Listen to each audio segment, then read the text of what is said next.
త్రేతాయుగంలో ఏంటి? యజ్ఞాలు చేయడం అప్పుడు ఒక యుగ ధర్మం.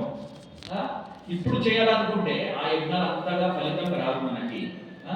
అందుకు ఎందుకు రాదు? ఏది కూడా శుద్ధంగా లేదు కలియుగంలో అన్ని కలహాలు, కల్తీ యుగాలు ఇక్కడ.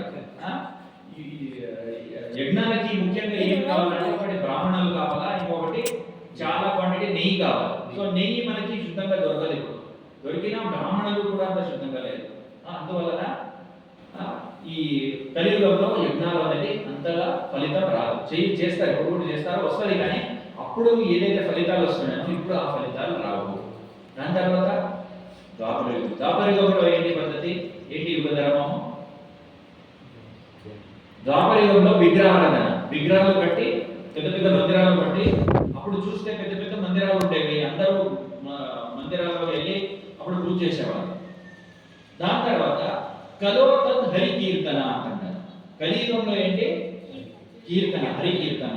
దాన్నే ఇక్కడ ఈ ఫస్ట్ అష్టకంలో చైతన్య మహాప్రభు ఏం చెప్తున్నారు అంటే, సంకీర్తనం చేయడం వల్ల ఏంటి లాభము? 7 లాభాలు ఉన్నాయి. ఈ దాంట్లో మనకి చెప్తున్నారు. ఈ యొక్క దీంట్లో ఏంటి